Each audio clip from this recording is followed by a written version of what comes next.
that are close to my heart. She spent her career as a motivational speaker, as a sales consultant, a sales manager, and she said since she has retired, she's missed the fact that she was a motivational speaker, and she missed the fact that she had a microphone in her hand, and she's happy to be able to do that for you tonight. So here is Lois from Hartwick, ladies and gentlemen.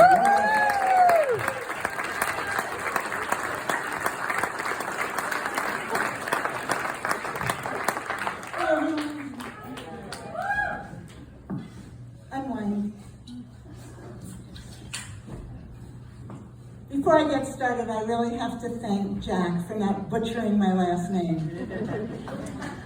I've had this last name for 40-odd years, and when we go to a restaurant and it's our turn to eat, they go, table for two, erotic? Or is it, sometimes it comes out, table for two, erratic? Either way, well, Jack already told you that I was the only woman in the class, and when I found that out, I was kind of bummed. But it wouldn't be the first time I was the only woman in a group of men. After college, I did what most women do with a BA in psychology. I got a job in a woodworking shop building furniture for minimum wage. And so there were 3 guys and me. And back in those days, we all drank a lot of coffee during the day, some beer in the afternoon, which meant frequent visits to the one filthy, cramped, sawdust-covered toilet that I had to share with those guys. And my boss's son was always hogging it, and I was like, what's up with that? Until the day that I was back in there, I had to pee again, and I saw the old Playboy magazine peeking out from behind the toilet. So how did I know it was his? Well, the other guy was gay, and my boss was 58 years old, and in my 22-year-old opinion, it certainly couldn't be his. Little did I know, all right. So fast forward to my mommy years. Outnumbered again. 1 husband, 2 sons, and 2 male cats. When my sons hit puberty, everything became a competition for them.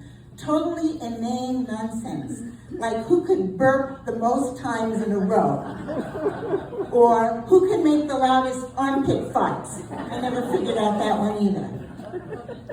Constant bickering around who was the strongest, the toughest, the fastest. The fastest, you know, like when you're at a stoplight and the guy pulls up next to you and he burns rubber when the light turns green. It seems to me that guys start from puberty to adulthood, that they are trying to prove to themselves, to everybody else, that they have the biggest. And I was sick of that crap in my household. I just couldn't stand it. All that bickering, and I used to call it penis contests. And one day when I just had enough, I said, I'm going to put an end to this. And so I grabbed my ruler, and I said to my guys, drop those pants. They didn't think that was so funny. But men and women don't always think the same stuff is funny. So, you know, knowing that when I was getting ready for this set, I figured I was going to hop onto Netflix and watch some of the women comics to see what they were talking about. And I was really surprised to hear that the most common topic among those women comics was blowjobs. Now, Jack told us in the beginning of class that a well-timed fuck in your set is an attention grabber. But too many are, well, too many. And I figured, well, it must be the same with blowjob stories. 1 story in your set? Okay. But a whole set about BJs? I figured that would be overkill. So it's not that women don't talk about sex. Women talk about sex. And in my professional life, my entire sales team was women. All our customers were women. And the women from New York City, they talked about sex quite a lot. The women from upstate New York and New England, not so much. The women from the Midwest or the South, they had to be really drunk. So often after day-long meetings, we would go to someone's hotel room and we would hang out and shoot the shit and tell stories. But I could tell you one story I never heard. I never heard any woman say, that guy was so hot, I was just ready to push my bangs out of my face, drop to my knees, and feel his hands on the back of my head. Nope. Never, not once. I see a woman laughing up here in the front. Okay, so that didn't happen that once. But my husband insisted that women think like this. And I'm like, no, honey, no. Nobody thinks like this. And he's telling me that I'm dead wrong.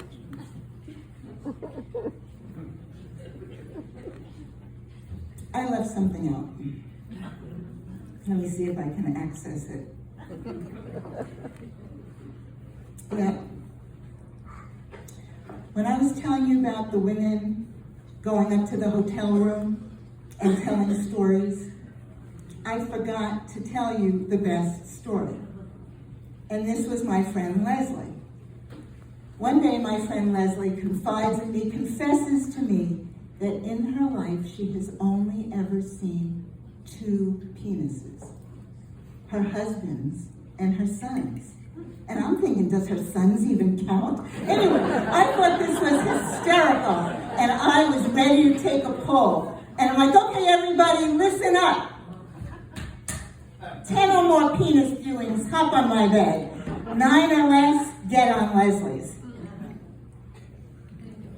And what I can tell you was my bed got really crowded. Which was going to lead me to the story about what women never say, and I told you that already. Women don't say that, and I already told you that my husband disagreed with me, but I didn't get the chance to tell you. He disagreed with me, and he told me I was dead wrong, and me, I was the queen of the 10 and up bed. How could he tell me that I was dead wrong? And so I thought, game on. Next time I had a sales meeting, there must have been about 50 women in the room, and they were from all over the place. Women from Boston to Buffalo, from Charlotte to Chicago, married women, single women, some mothers and some not, and I thought a nice, diverse research sample, so I dove right in. And I asked them, is my husband right? Do you ever see a good-looking guy and say to yourself, I would really like to blow him? The whole room cracked up. They were laughing so hard, but what got me laughing the most, what got me was my friend Susan, who was laughing so hard and discreetly trying to hide the wet coming down the side of her jeans. So, guys, I get it.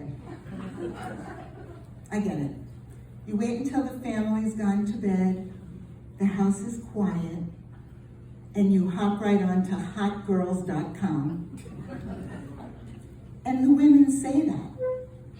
But that's because they're paid to. So dream on, because really, I do think you're entitled to your fantasies. But if I could tell you one thing on behalf of women of all ages, hands over head.